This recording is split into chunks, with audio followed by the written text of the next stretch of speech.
Hello, welcome to Stopgap Talks. I am Sarah, one of the principal consultants here at Stopgap, and today we are talking all things product marketing with the wonderful Hattie, known as Hattie the PMM, of course, to her 40,000 strong following on LinkedIn.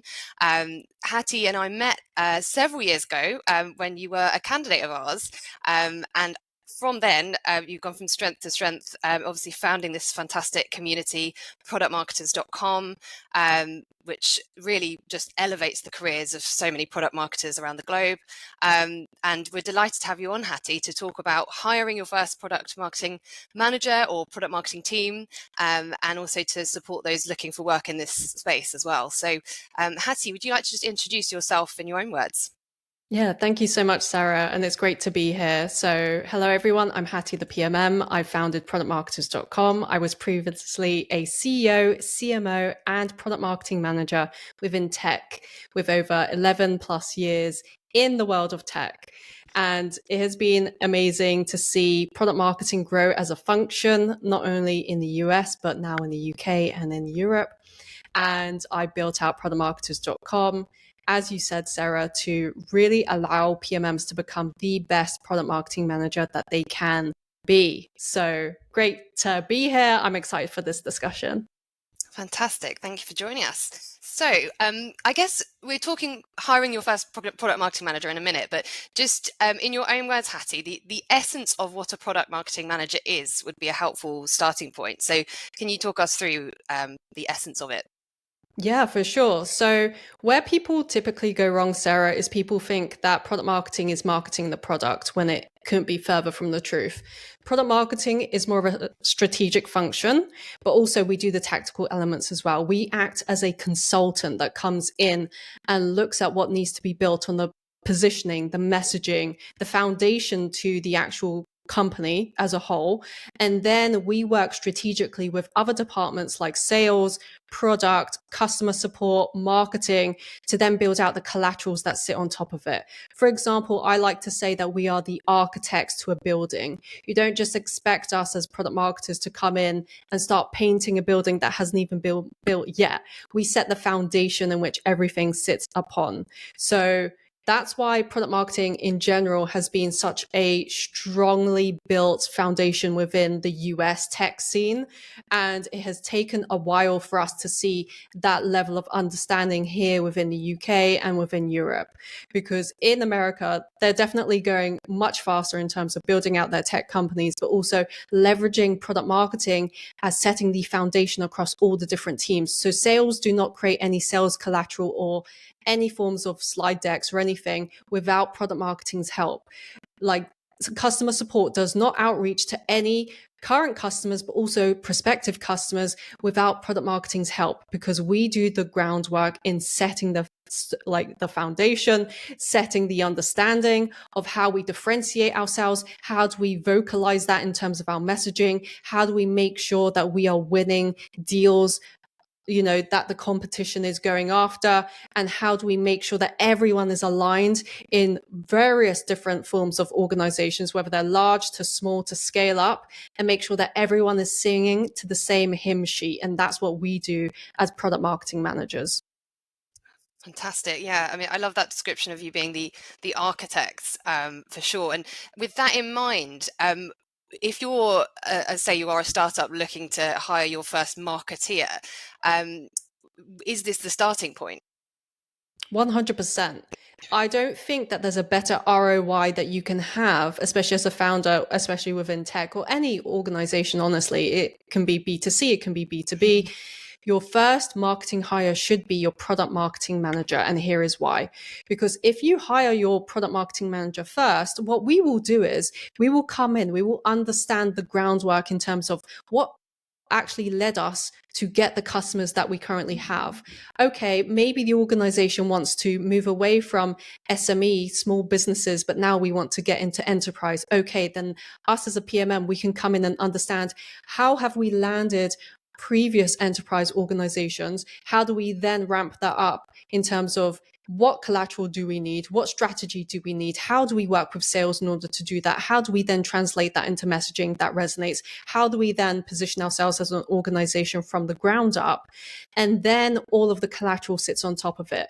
Where a lot of tech organizations that I've advised have gone wrong is they immediately go to the growth marketer. They're like, let's just throw money into ads. Let's just get more eyeballs on what we're doing, when actually they haven't done the groundwork in terms of, well, what is it that we actually want to say? What is it that's the most effective piece of our product? What is the aha moment that our customers are having that we want to make sure is front page of our website, or maybe is front page of our ads?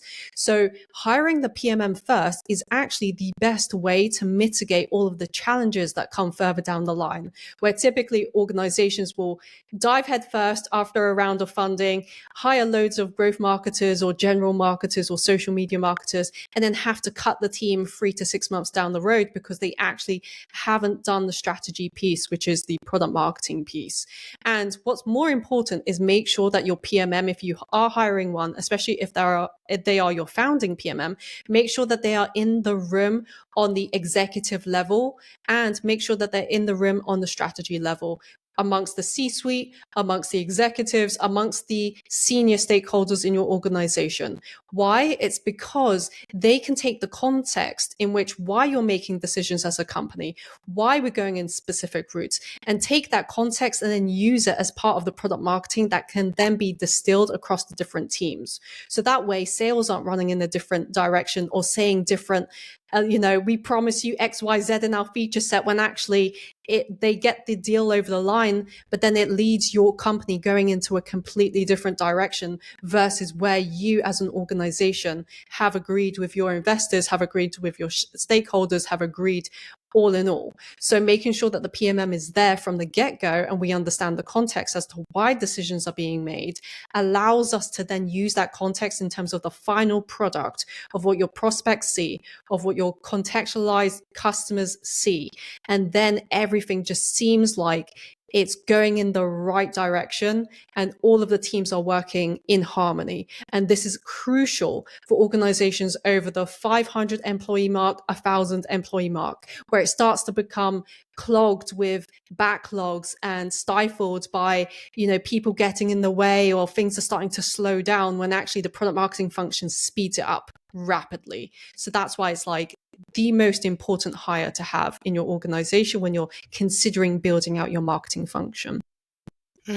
Fantastic. Yeah, that's giving real insight into how pivotal this role is. And it's a real underpinning of everything marketing wise that you're doing. So that's really clear. Thank you. And if you are at this point thinking we're making our first hire, what sort of questions do you think a team should be asking before starting that process? So the questions to ask can definitely be geared around what you're currently facing, because a lot of my clients who I advise in terms of getting new jobs and also just maintaining their current ones, they usually come up against the typical issue, which is a lot of organizations do not understand what product marketing is. And therefore they don't actually know the right questions to ask to get the value out of a PMM, because typically they think, oh, are they just here to create, the collateral? Are they here to do one-off projects? Are they the strategic function? Are they the consultative? Are they what are they? So the best questions to ask to really assess whether a product marketer is your best next hire, or whether they will be able to unlock potential EBITDA or profit or revenue from your organization right now where you're currently at, is to understand, firstly, what is it that you as an organization have as your major pain points, as your major blockers? What are you aiming to accomplish in the next 2 quarters, for example? And then ask questions around that in terms of their relevant experience, or how they've been able to do it in the past, or how would they potentially unlock to new projects, and how would they create new projects that would unlock answers to that. So I would recommend asking, number one, what is the person's definition of product marketing? Because if you're hiring a product marketer from, let's say, a FANG company versus a startup, they're going to be 2 completely different answers. They're going to be one that's rooted in strategy, one that's rooted in organizational processes, versus one that maybe comes from more of a scrappy startup environment, which is more entrepreneurial, which encompasses a bit more in terms of the tactical side. So it's really important to get very clear about what is it that you want to unlock and to figure out and assess whether the product marketer can actually enable that. Where I would recommend not going and not asking questions around is the actual tactical side. So I feel like a lot of interviews that my clients come up against are around, so what are the collaterals you would create and what are the sales decks that you have created? Let's see the sales enablement. Let me see your battle cards, etc. And I think that's the wrong way to do it, because that's not coming from a systems thinking background.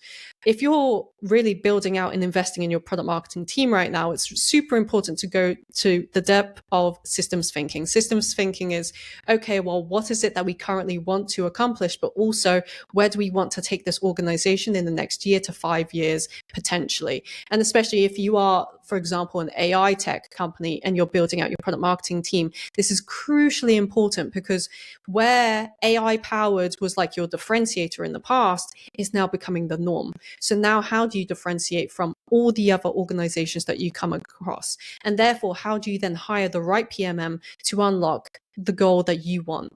So it would be a case of asking the PMM, what is your definition of product marketing? How do you see any gaps that are currently here?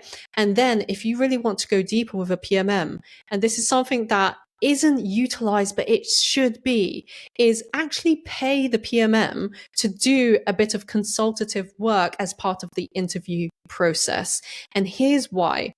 Because if you expect a in-depth answer to the questions that you're asking from a PMM, you might get the surface level answer around, okay, I would probably do a sales enablement piece. I'll probably do a win-loss program in order to find out the specific answers.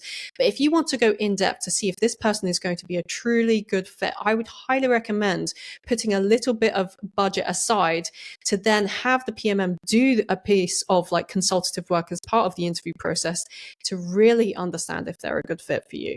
That's the way that would unlock true learnings. But also, if you didn't hire the person, it would feel like a win-win either side, because then they would be able to give you the insights that you need, but also you'd be able to understand who is a true good fit for your organization.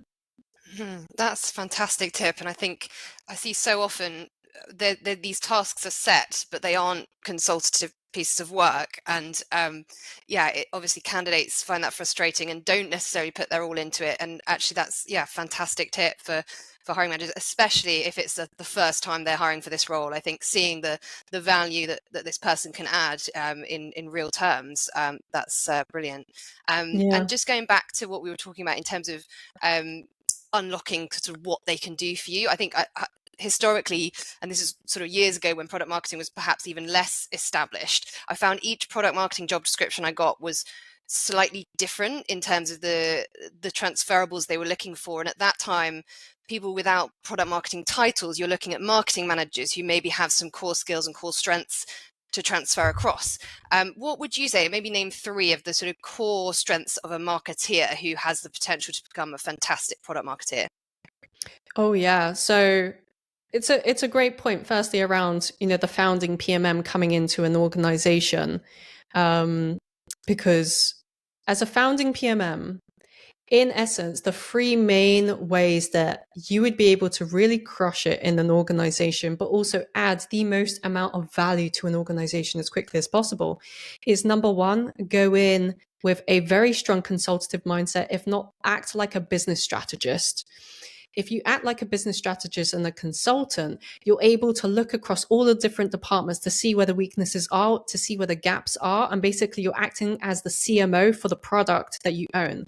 Whether it's multiple different products, whether you're working across different product management teams, it's important for you to look at the holistic, the overview first as like the step number 1. And if you maintain and grow that muscle of being a consultative mindset, then you have that in everything that you do. So even when you're providing the tactical outcomes and the outputs that you're creating out of the back of a campaign or out of the back of a project, you'll be able to actually see, well, where did this contextually come from? And you'll be able to teach it to the others, which is super important, because we as a PMM, we sit across so many different teams and we work with so many different teams. It's not like any other job title in any other department, because we have to work with sales, we have to work with product, we have to work with CS. And these are the people and these are the teams who are implementing the work that we are creating for them.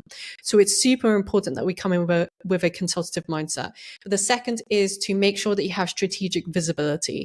Strategic visibility has so many different habits and traits as part of it, and I'll go into depth in this, is if you're able to build up your strategic visibility in a way that other teams really respect you, want to listen to you, want to hear your ideas, but also when you deliver a piece of outcome, for example, let's say a battle card that compares your company to a competitor, and then the sales team are able to use that in terms of conversations to say, well, here's how we stack up against X competitor that you're comparing us against.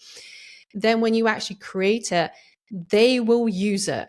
Because the major issue that I come across with my PMM consultants and even clients who are in-house is they say the sales team aren't using the outputs that we create, or they're not listening to us, or they think they can do it better, or there are issues that are coming up that are in between kind of like office politics and not understanding what product marketing is, and therefore they've made up their own definition.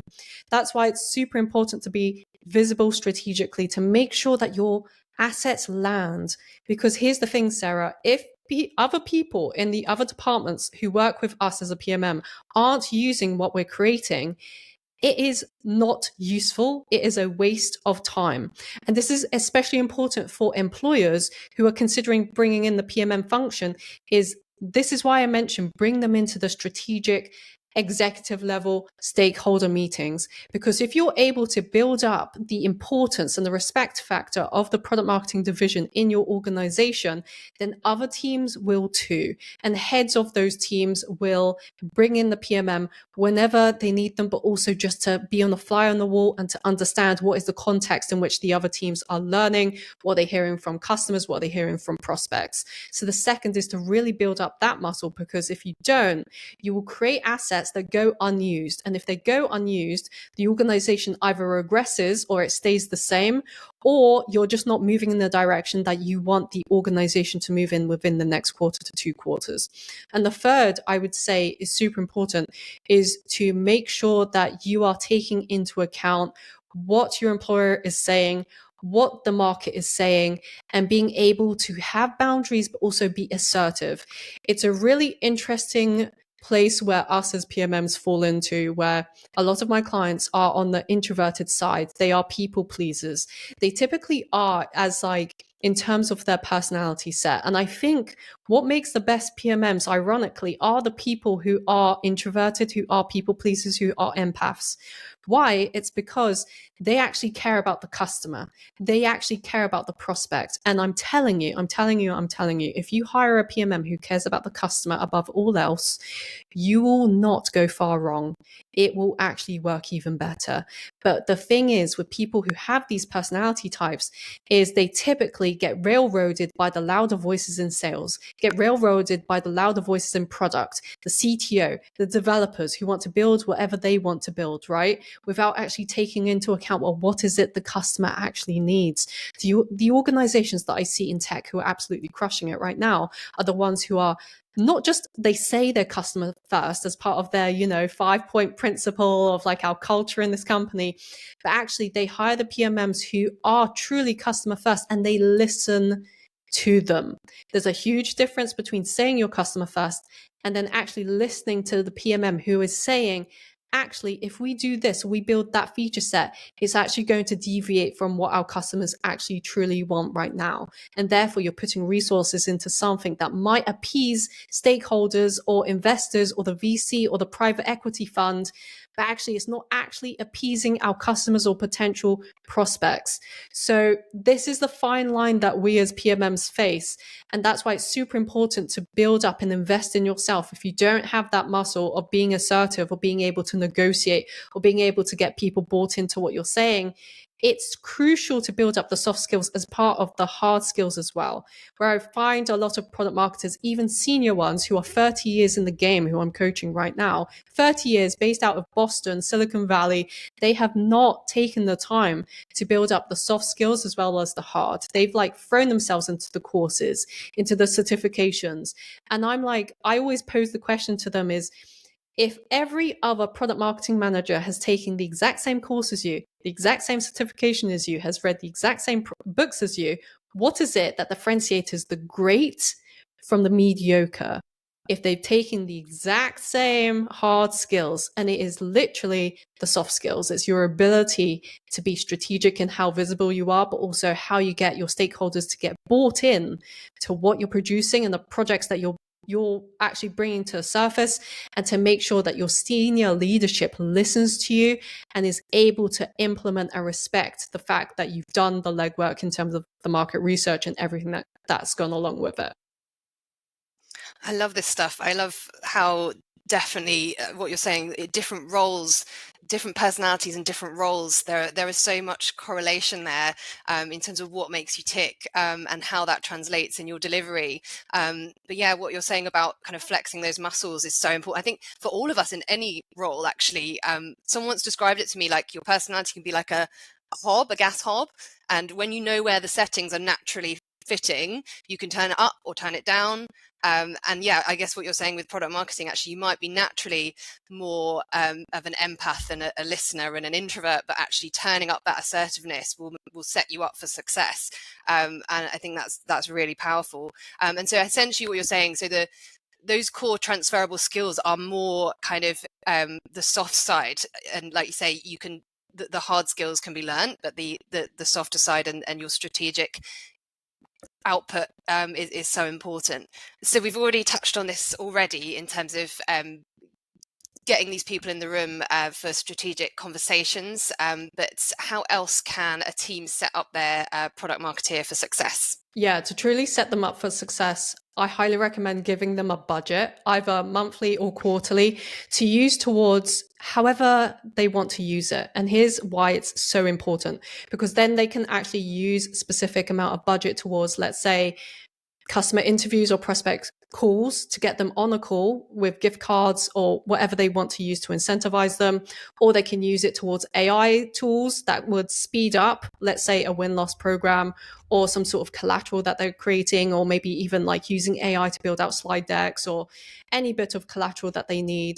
Are, using budget in order for them to allocate in the way that they should. And I think giving them that autonomy actually speeds up the rate of progress. But also what's super important, if you really truly want to set up your product marketing function for success, is to make sure that the other departments understand the crucial nature of why it's important, and also the respect factor. Because here's the biggest thing that is going to derail your product marketing and derail your marketing in general, is if the other teams that they work alongside do not understand what it is, but also truly feel like it's under respected and not respected as a whole, which a lot of organizations do go through that. I've had a couple clients who had product marketing and then the company axed product marketing in general, and then they brought it back in 6 months later because they're like, holy crap, we didn't understand the importance, the veracity of like why product marketing is the complete foundation. Otherwise,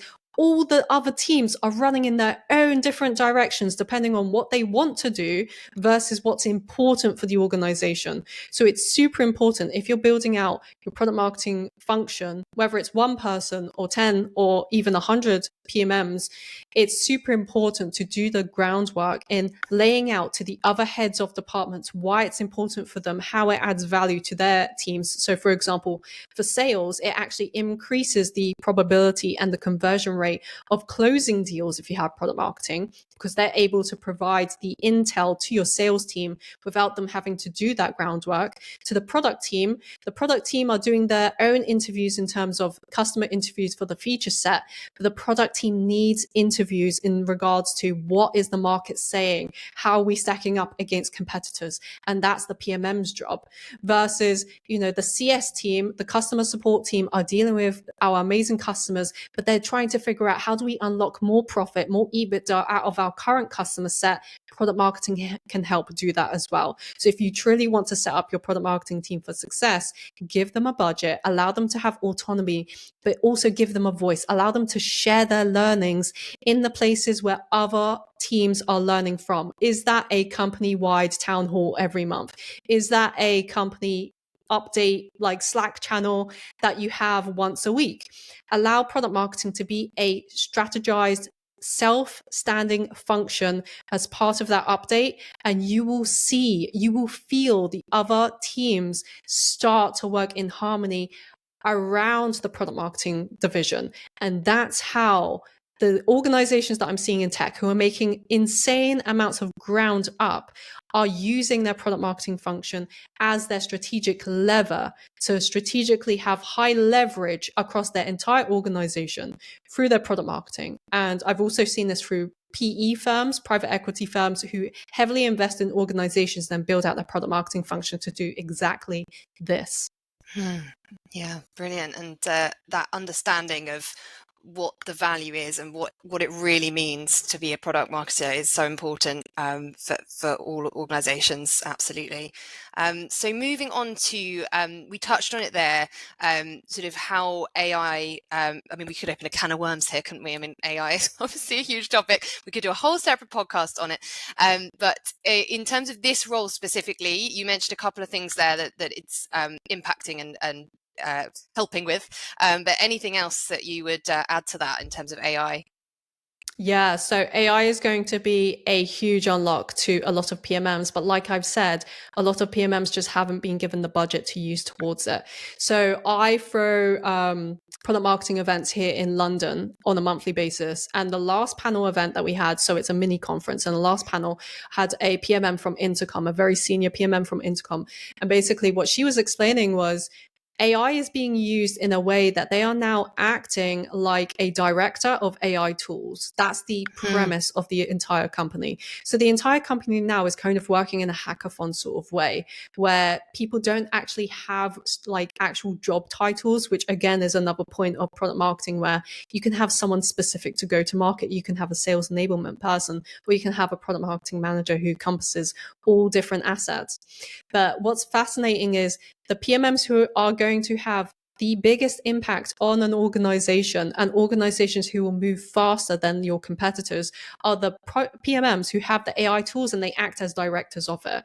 Because I'm telling you, if you have your PMMs acting as a strategic consultative business strategist functions, and then they have the AI tools who actually create the collateral off the back of the in-depth research that the PMMs have done, the customer interviews, the nuanced relationships, the nuanced conversations, and all of that insight that comes into them, whether it's the qualitative and the quantitative, but then they're able to put it in terms of using AI tools to then direct and create the collateral off the back of it, which is like to design the slide decks or to create the battle cards or to speed up the rate of which you create like really concise messaging for the sales team to use, or maybe you have like a new demo that is then used.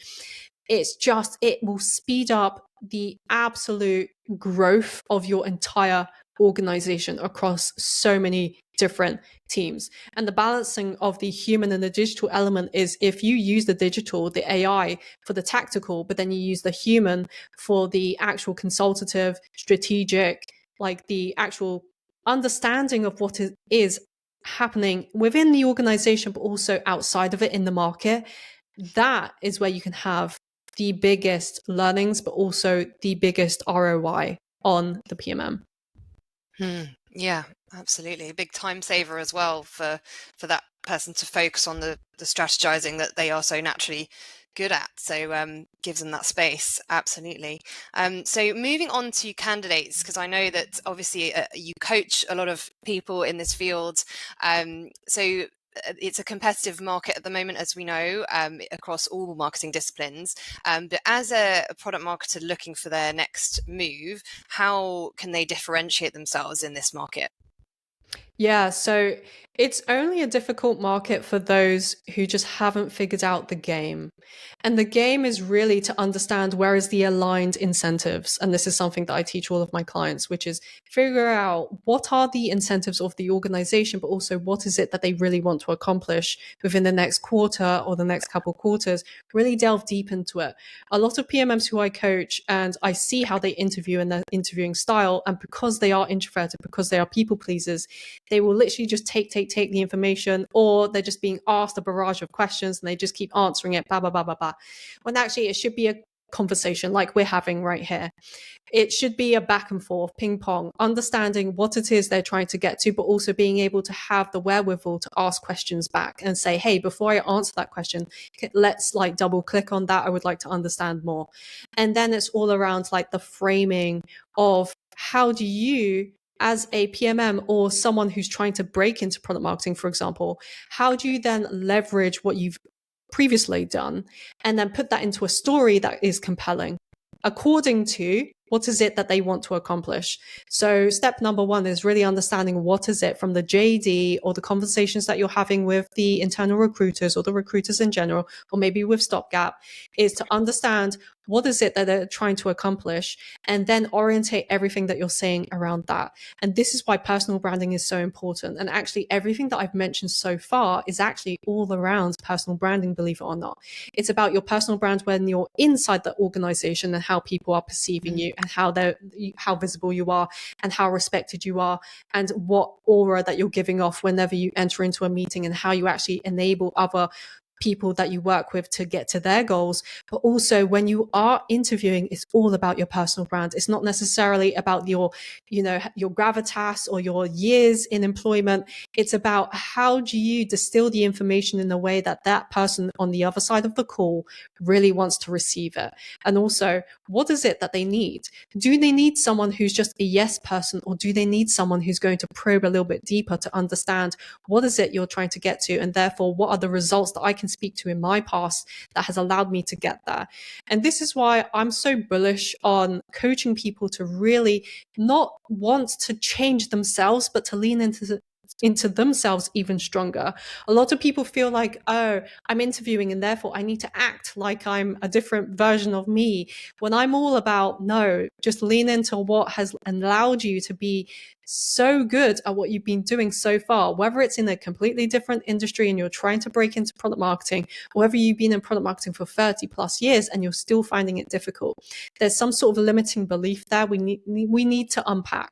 And out of that limiting belief is another one, which is a big one, which is a lot of PMMs, especially in Europe or in the UK, think that they can't earn over six figures. And that is like not a thing.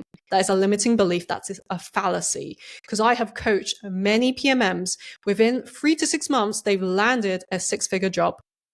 And it happens. And the only way it happens is if you're able to link what you're currently doing or what you could do for that organization to the true value that that organization will receive. And I don't think enough people truly understand the gravitas of the value that we can add to an organization. I'm telling you, if you do product marketing the right way, and to the people who are listening who are looking to employ PMMs, a PMM, even one, can add millions in terms of profit and EBITDA and revenue to your organization if it's done right. And that is not an understatement. This is a gate kept piece of information that private equity firms do not want you to know. Otherwise, their competitors will be hiring PMMs through the roof. And this is why the US have been so bullish in product marketing, and they are hiring PMMs for 150K, 200K upwards. And in the UK, I have enabled my clients to land six-figure jobs from like 100K, 120. And I know that Anthropic, for example, is hiring at like 180 for a UK-based PMM. So, and these are the AI worlds, right? So the AI tech companies are hiring through the roof, and you can get to six figures within 2 to 4 years. Like if you really want to take your own time with it, but if you want to speed it up, obviously hire a coach, whether it's me or anyone else, feel free.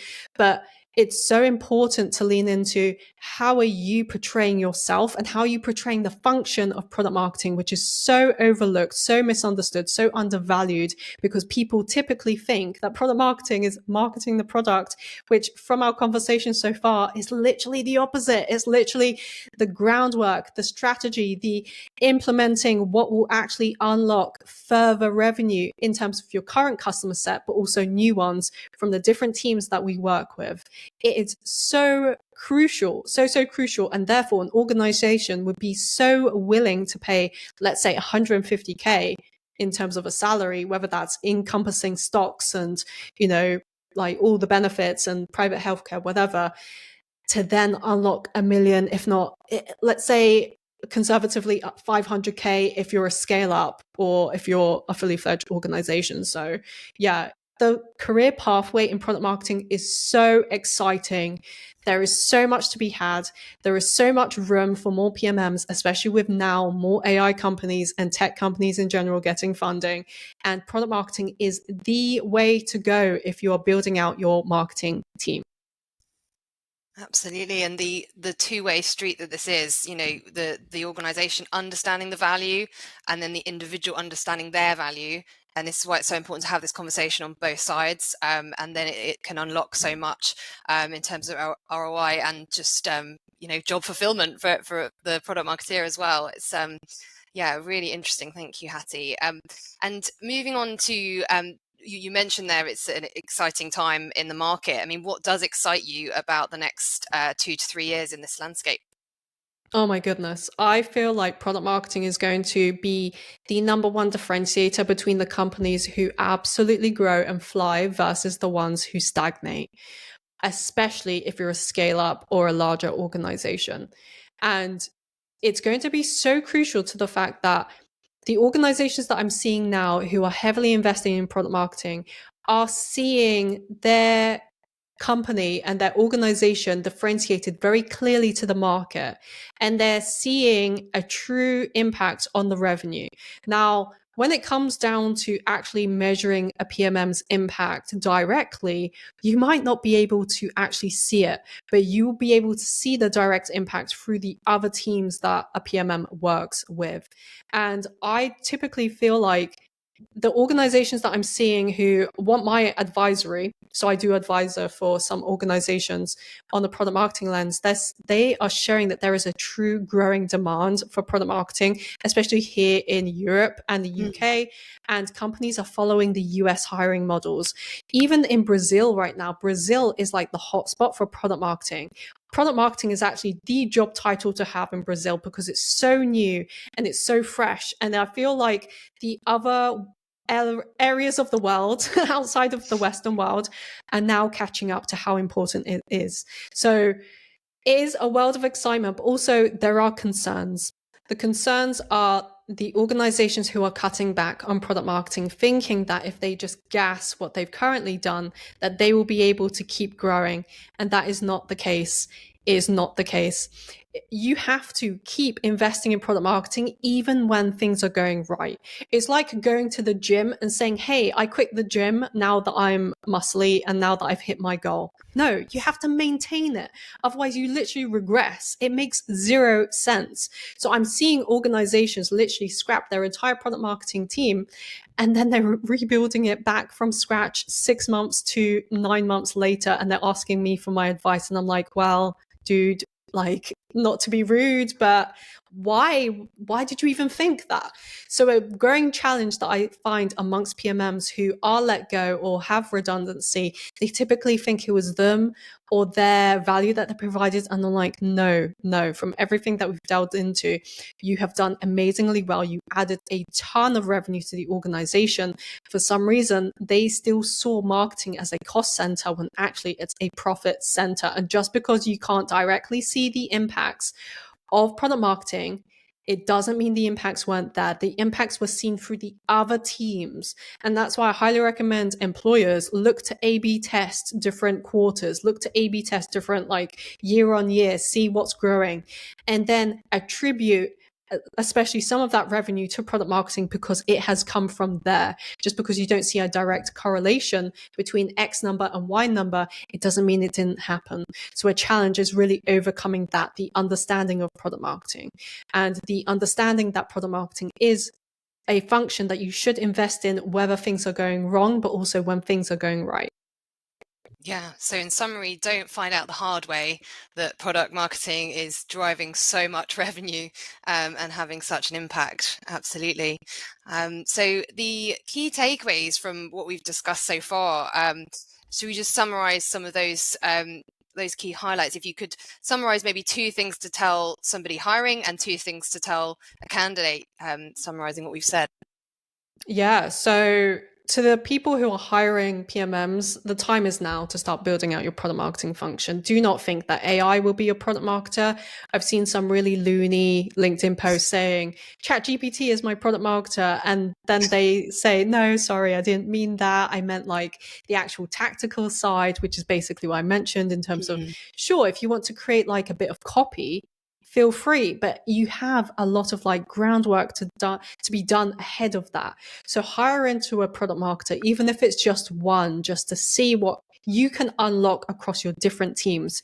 Because if you treat your product marketer as they are the mini CMO who works across all of these different teams on the ground level, as opposed to the higher up, looking down level, then you will see tremendous ROI. And then the second thing, if you're hiring a product marketer, is bring them in to the meetings that are super important as quickly as possible and give them the budget associated so then they can use that accordingly. If you truly trust your product marketer and the product marketing function, they will make up huge grounds across the other teams that they work with, across the ability to unlock further revenue away from current competitors versus unlocking new potential markets or new verticals or new use cases. And you'll be able to see the floodgates open because it'll be done in a very strategic way. It will be done in a methodical way, and the assets will be there built as a foundation for the other teams to work off of. So then when you, for example, decide, oh, we're going to break into the Scandinavian region, how do we then message or position our company accordingly? Who are the competitors out there? Are there regulations out there that we need to abide by, et cetera, et cetera, et cetera? The product marketer is on it because they have done the legwork, they've done the research, and see product marketing as an investment that is not just for the short, immediate term to solve potential issues that are like short term, but also see product marketing for the long term too, because we encompass both. It is so important to look at the two. Now, when it comes to the employees or people who are thinking about breaking in, or you've been in product marketing for a long time, is number one, your strategic visibility is everything, my friend, everything. It's no longer just important to just do the work, because now the AI tools can potentially do some of our tactical outputs that require us to overlook it, or maybe they can even be our V1, so our version 1, that we can then do the edited versions off the back of that. But see it as you need to be visible across not only the teams that you work with, but the higher ups, the executives, to make sure that they are understanding what you are currently seeing in the market and making sure that you are relaying that information on a consistent level, but also the assertiveness is there. So if they are not willing to listen to it, how can you pass the information in a way that they would be able to be more open to it? So then the executives are learning about things that are happening in the market 6 to 9 months down the line when it's a little bit too late, but they're hearing it right here, right now, even if they don't want to hear it, which is the toughest part. And then the second is learning how to invest in yourself consistently. A lot of PMMs that I see, Sarah, are literally 20, 30 years in the game, but they've only now decided to invest in themselves. And they are literally like, I wish I had learned this back then when I had first started. Otherwise, I've just gone through the long route through my career versus me wanting to up level myself as quickly as possible. This is how you get to the VP, heads of, product marketing as quickly as possible. Also, I'm seeing PMMs enter into the CMO role very, very fast. Because if you have a CMO who has come through the world of product marketing, they are then able to have a more of a business strategist, consultative mindset to everything that's built in the marketing division. So they're not just coming from it from a branding point of view or from a sales or growth point of view. They're coming from it from a holistic systems thinking point of view. And that's like the route to go. If you are thinking about becoming a profitable PMM, keep the profitability of the organization as front of mind, but also your profitability off the back of it, which is maybe at some point you want to become a consultant. Maybe at some point you want to become a fractional PMM. And there are PMMs who have gone from in-house earning 150K, if not more, and then entering a consultancy where they're earning 500K to $1 million. And I know these people. So it totally depends on where you want to go. But I'm so excited about product marketing in general. I feel like now's the right time for us to be really recognized here within the UK, here within Europe, away from the Americans, even though I love my American friends. But America has really established the art, and I feel like we can even push it further and really build upon it. So I'm super excited about product marketing, and yeah, I'm super excited that we get to speak about it here today. Oh, thank you, Hattie. That is so valuable and such an interesting conversation. The role of a product marketer is so fascinating and so powerful in an organization, and you've really brought that to life for us today. So thank you so much. What have you got going on at the moment, Hattie, that our listeners can inquire about or look into? Oh my goodness, what don't I have going on? Which is more of a question. Busy lady. Busy lady, yeah. So check me out on productmarketers.com. There I have my Profitable PMM Challenge, which is a 5-day live coaching experience that I highly recommend every PMM of every seniority to join, whether you're thinking about actually becoming a PMM or you've been in product marketing for years and years and years. Come take the Profitable PMM Challenge. If you're based here in London, I have my London mini conferences on product marketing, which are monthly, and they're amazing. They have panels from PMMs from the likes of Netflix, Google, Meta, Amazon. Some are even my own clients, so you'll be able to learn from them and really up level and upskill yourself. And also I do my own group coaching in my inner circle. So if you want to really upskill yourself as quickly as possible as a PMM to get to your personal goals in your life as quickly as possible, come join my inner circle. Again, you can find me at productmarketers.com. And if you'd like my socials, I'm Hattie the PMM on LinkedIn and also on YouTube. Amazing. Thank you. I'm going to come along. I want to come to the meetups and hear these people speak. It's been great to chat to you, Hattie. Thank you so much for your time. And just closing up, if you would like to subscribe to our future episodes here at Stopgap Talks, please do give us a like, a share, a comment, and a big, big thank you again to Hattie for joining us today.